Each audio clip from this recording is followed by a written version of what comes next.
Good morning, good morning. Medyo na-miss ko yung pagbibideo. Video marketing tayo ngayon, no? Medyo maaga. Medyo hindi traffic, kaya medyo relax pa ako. Masaya to kasi medyo hahabaan ko yung training video ko para na sa gayon is ma-deliver ko ng maayos, maituro ko sa'yo ng maayos yung mga natutunan ko lang din naman. Kumbaga, habang fresh pa sa aking mind, gusto kong ipasa sa'yo yung knowledge. And syempre, ang pinaka-importante doon is i-apply mo yung knowledge na yun at makakatulong naman talaga sa iyo sa current business mo, sa current work mo, or kung ano man yung ginagawa mo ngayon, 'di ba, sa buhay mo. Is makakatulong tong ituturo ko. 'Di ba? Itong tinuturo ko, ina-apply ko na siya ngayon, no? Ito yung day 1 ko na meron akong plano sa araw na to. Meron akong dapat gawin, naka-schedule kumbaga. Nararanasan mo ba yung araw na mismo parang dapat marami kang gawin pero end of the day parang wala kang nagawa? Parang sinasabi mo na sa sarili mo, ikaw si manyaman, di ba? Sasabihin mamaya na lang or bukas na lang yung mga gagawin mo. Di ba nararanasan mo ba yun, yung medyo napo-frustrate ka na? Talagang nado-down ka kasi parang wala kang natatapos. Parang nagmo-multitasking ka na pero parang wala pa rin nangyayari. Naiintindihan kita, no? Kasi dumaan din ako dyan. Naranasan ko rin yan. Yung ganyang tipong attitude. No? Pero nung nalaman ko tong strategy na to, talagang medyo nagbago eh. Parang meron na akong direksyon. No? Sabihin ko sa'yo, no, friend, na kahit na anong ginagawa mo ngayon, kung may work ka ngayon, katulad ko, may work ako ngayon, pero kahit na konti lang yung time ko, pero yung time na yun is talagang dinededicate ko dun sa dapat kong tapusin na activities, dinededicate ko dun sa dapat kong tapusin na goal ko dun sa araw na yun para ma-achieve ko siya. Everyday, nagsiset ako ng goal, no? Ikaw din, mag-set ka din ng goal everyday.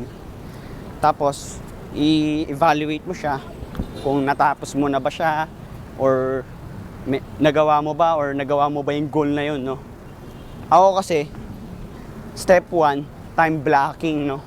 Yun yung strategy na ituturo ko sa'yo. Time blocking, ano ba itong time blocking na to? Kumbaga, kung magsiset ka ng mga activities sa araw na to, katulad nung kanina, di ba? Example ko lang, no, para mas magets mo pa. Kasi mas gusto ko is matutunan mo to. And gusto ko simplihan lang. Nang sa gayon, pagka-simple, mas magigets mo. Tapos pag nagets mo ng maayos, mas ma-apply mo, di ba? Tama ba ako? Okay. Step 1, number 1 strategy is time blocking, no? Ano ba tong time blocking? Parang kaninang umaga, talagang sinet ko yung mind ko, nagigising ako talaga alas 5 sakto. No, gumising naman ako ng alas 5 at na-achieve ko yun.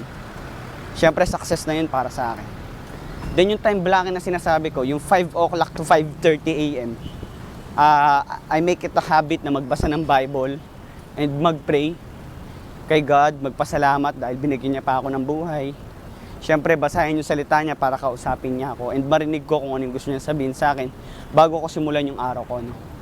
Yun yung ibig sabihin ng time blocking. Doon sa loob ng 30 minutes na yun is for God lang and I dedicate it for God.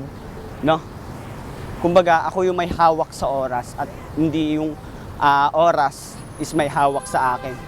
No, napaka-importante nun. Kasi kung hindi mo paplanuhin yung araw mo, somebody will plan for you. No? Ano ka, tawag dun? May magpaplano para sa'yo. No? Unang-una yun, time blocking. Pangalawa, set a goal. Ba, strategy number 2, set a goal. Kung araw na to, kunwari, itong araw ko na to, ito, sinishare ko na talaga yung mga strategy ko, yung mga ginagawa ko talaga.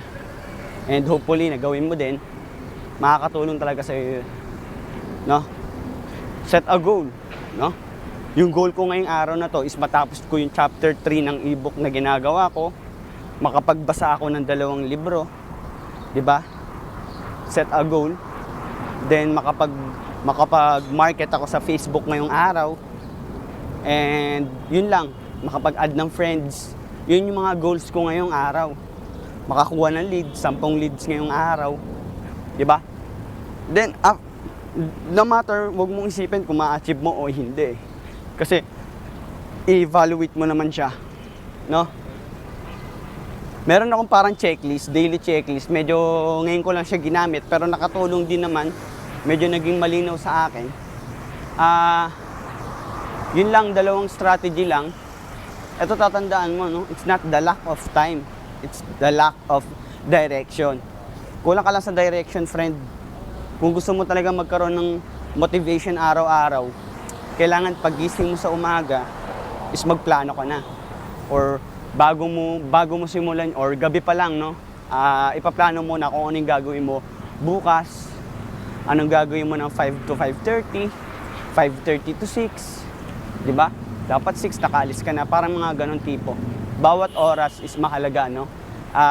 Time blocking lang, then set a goal every day, then ano yung mga gagawin mong activities para ma-achieve mo yung goal na yun, no? Meron akong parang checklist, naka-PDF siya. Bali, kung gusto mo siyang makuha, no? Kung gusto mo siyang makuha is mag-comment ka lang sa baba and ibibigay ko yung checklist na yun, daily checklist na yun.